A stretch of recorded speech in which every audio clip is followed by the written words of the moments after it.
the bottom line is my relationship is going to change with our daughter. Now, is she going to stop being our daughter? No. Are we going to stop loving her? Is she going to stop loving us? No. Hopefully not. And when she leaves the house, and goes to college or whatever she's going to do, start a business, whatever, does that mean all of a sudden we're going to stop communicating? No, of course not. But the bottom line is the relationship is going to change. And as a parent, I think it's important to mentally and emotionally prepare yourself for the ever-changing, ever-dynamic relationship with your children. And that you become, again, self-aware enough, socially aware enough, and have the management of both of those, self and social management, to be able to adjust the relationship as necessary, as your child needs that relationship to change and adjust.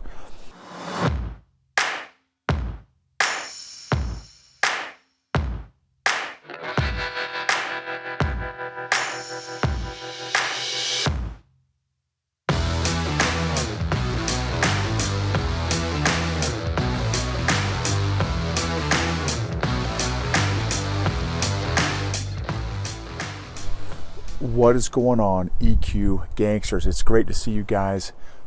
For those of y'all that are watching on YouTube, this is an episode that I strongly encourage you to watch on YouTube. If you're listening on the podcast, at some point I would check out my backdrop.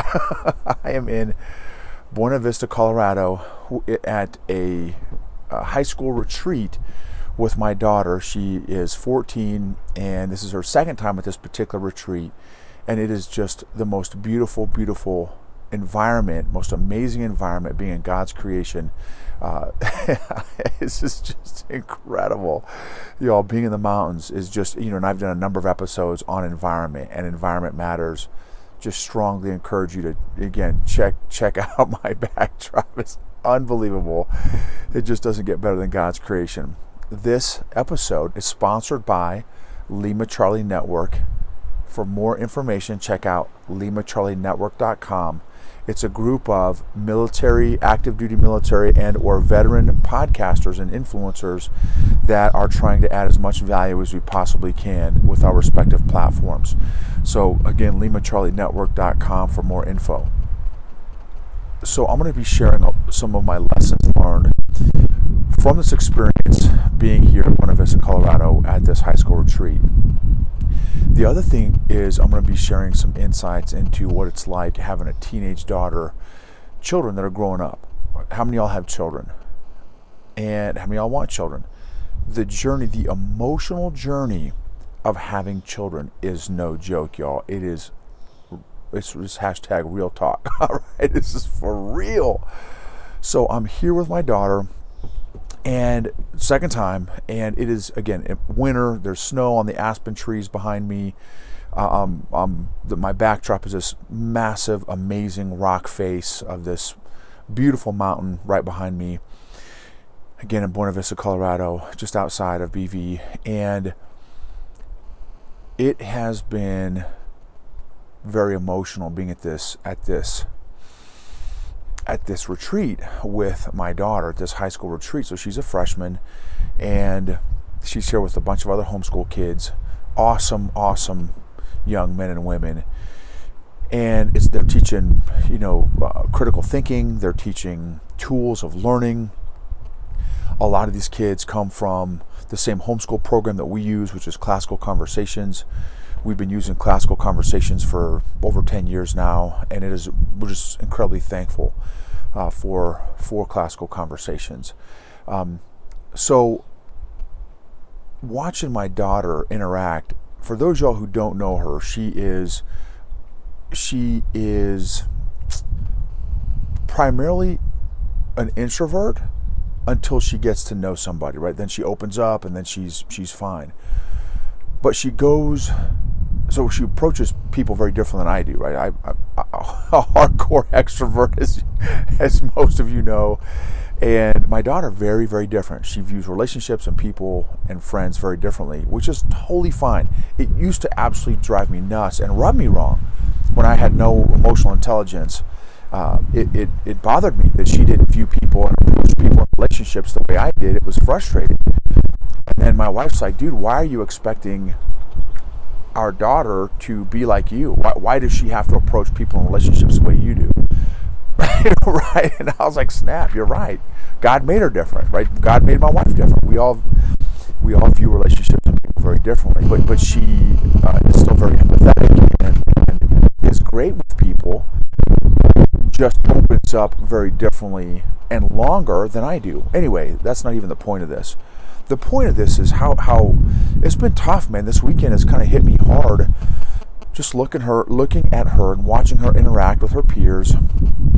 And it's a group of, it's a high school retreat, right? So there's a handful of freshmen, sophomores, juniors, seniors. It's the whole mix of high schoolers, and then of course the handful of chaperones and volunteers and stuff that are adults that are facilitating and helping facilitate the event. And I'm so a couple things. I'm doing my best to maintain boundaries because I want her to, the high school years are part of that transition into adulthood and womanhood for my daughter. And, so I want to honor and respect her boundaries. That being said, I also want to ensure that not only she, but all her friends know that I'm a very involved dad and I love my daughter, regardless of how old she is. When she's 20, when she's 30, if I'm still around, I'm still going to go hug and kiss her. Now, I'm going to respect her boundaries and stuff, of course, right? So I'm not going to smother her like I used to do when she was a little teeny kid, but I am absolutely going to maintain that intention and attention.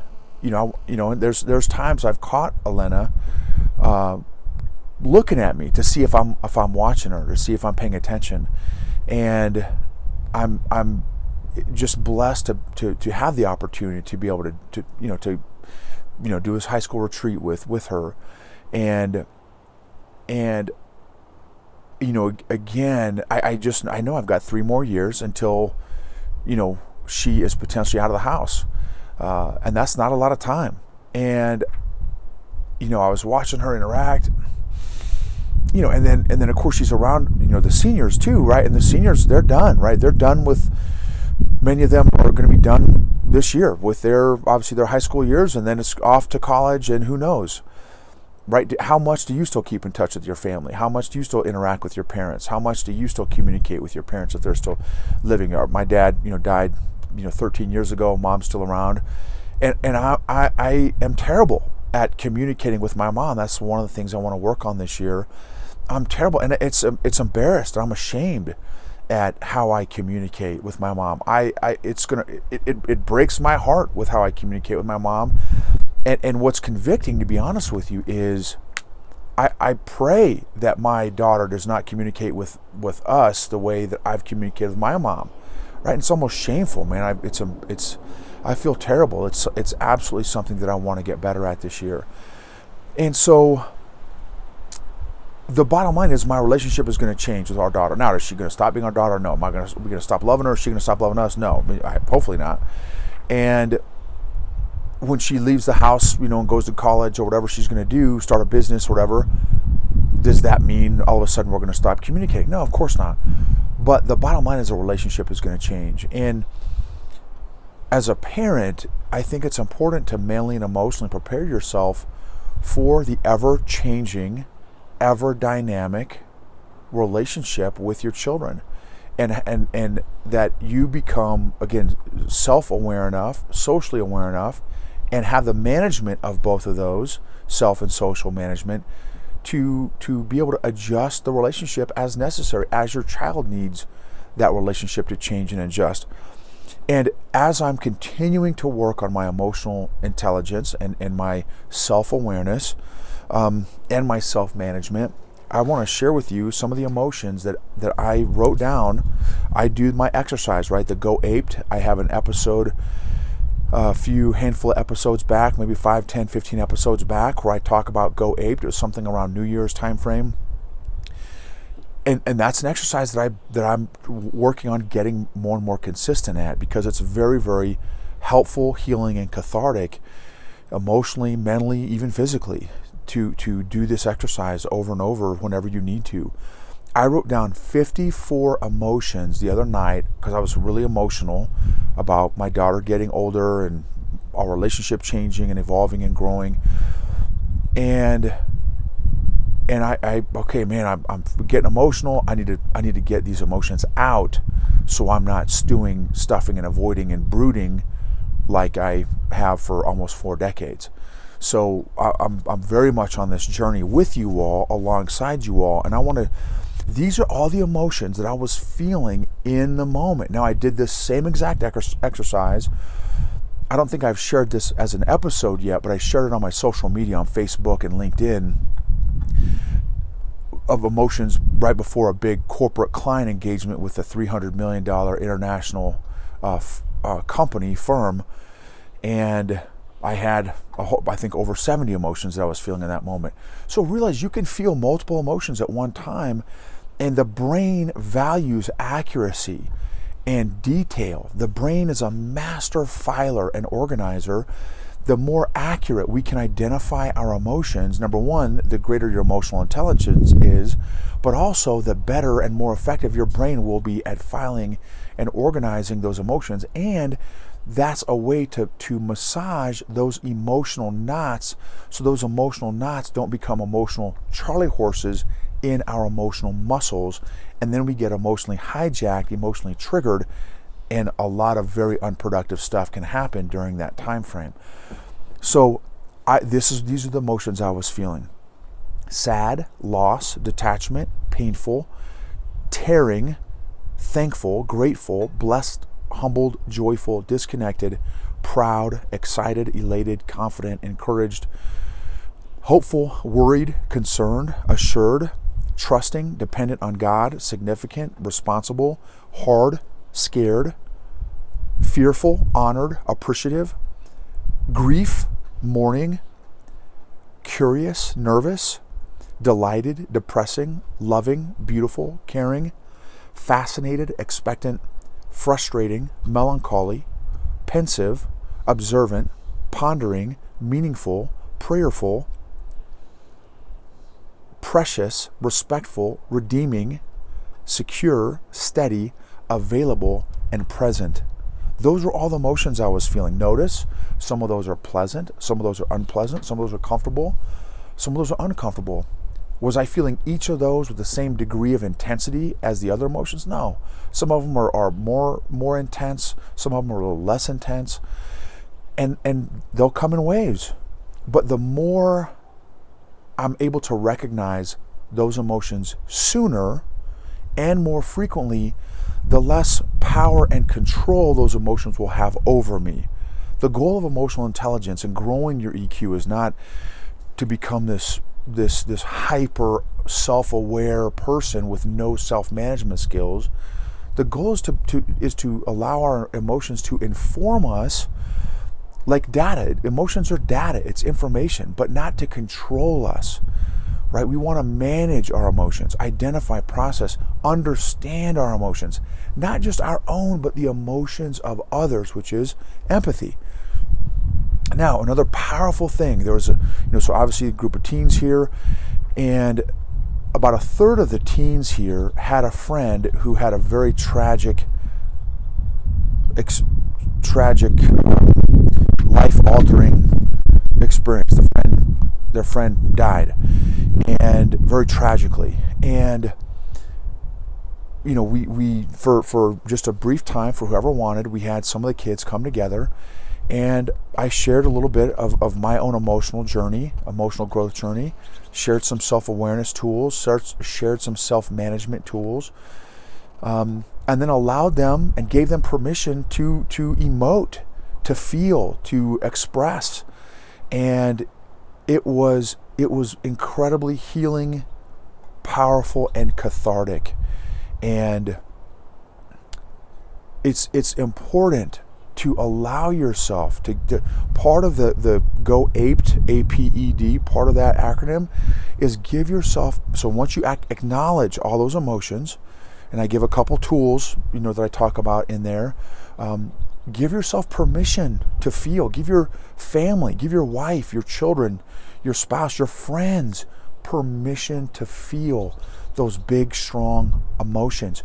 But here's the deal. In order to do that, to allow others to express strong, intense emotions, you've got to be comfortable with yourself. with your own big, powerful, intense emotions, right? If you're not comfortable with your own powerful, strong, intense emotions, it's going to be tough to be around or share the space with your friends or family members or children's big, strong emotions as well. Since I have grown, thank God that I've allowed the Lord into my emotions and me working on this emotions. Now I feel safe with my own big, strong emotions most of the time. You guys know I still fail at that, but a lot less. Fortunately, I'm failing a lot less frequently. Now I'm more comfortable around my daughters or my wife's or these other teenagers or my peers, my clients, big, strong, intense emotions, because now I'm safer and more comfortable with my own emotions. And God gave us these emotions. So rather than trying to run away from them or avoid them, or the only way to emotional healing is through the emotions. And again, acknowledge them. Don't run away. Don't hide. Don't avoid them. But when you're ready, when you feel safe, when you feel the time is right, embrace them. Again, allow yourself to feel those emotions, those strong emotions. And journal, right? APD. So acknowledge, give yourself permission to feel, express those emotions through journaling. You can journal to God. Tell God how you feel. He's safe with your emotions. He can handle all your big, giant emotions. Do a bullet journal, or write a letter to whoever it is that you're feeling those emotions about, whether they're alive or not. Write them a letter. It doesn't mean you have to send it to them. You can burn the letter. You can throw it in the trash. You can file it, but you don't have to give it to them. But there's a lot of healing in just expressing how you feel to someone else. Again, even if you don't give them the letter, there's just a lot of healing and therapy, self-therapy that you can do, and ask God to help you with that process. And here's a big thing here, a big kind of, I guess, disclaimer, is if at any point you have any big, significant emotional event or trauma that you don't feel safe doing some of these exercises, please go to a professional. Find a professional. Find a therapist, a psychologist, a psychiatrist, a counselor, somebody that can sit down with you and help you walk through some of those bigger emotions that you maybe feel bigger than your capacity to handle at this point in your life. Please seek out professional help if you think you need it. So it has been tough watching my daughter grow up, but it has been such a blessing. We share this a lot of times. I'm so thankful that we created a lifestyle that, my wife and I have been working from home for 17 years. And my daughter has only had 2 stay-at-home parents her entire life. And I know that we are in the top less than 1% of the planet of family time, not money, but time. And there are no words for how thankful I am. It's humbling. I'm so grateful for the amount of time that we've had with our daughter. My wife and I both work from home, and then we homeschool, right? So we have max time. I'm so thankful that though it has been challenging and tough to watch my daughter grow up, in a good way, good hard way. I understand that's how it works and how life goes and stuff. But it has been such a blessing, and I'm so thankful again to get this kind of really front row seat with the amount of time that we've been able to spend with our daughter. So embrace and enjoy every moment. Savor every moment with your family member, your loved one, your friends. Savor those moments. That's another blessing of increasing self-awareness, is just being more mindful and like really savoring the moment, like savoring a taco, right? Or a little a chicken enchilada, or steak, or some, chocolate ice cream, but savor the moment with your friends, with your family, with your children, with your spouse.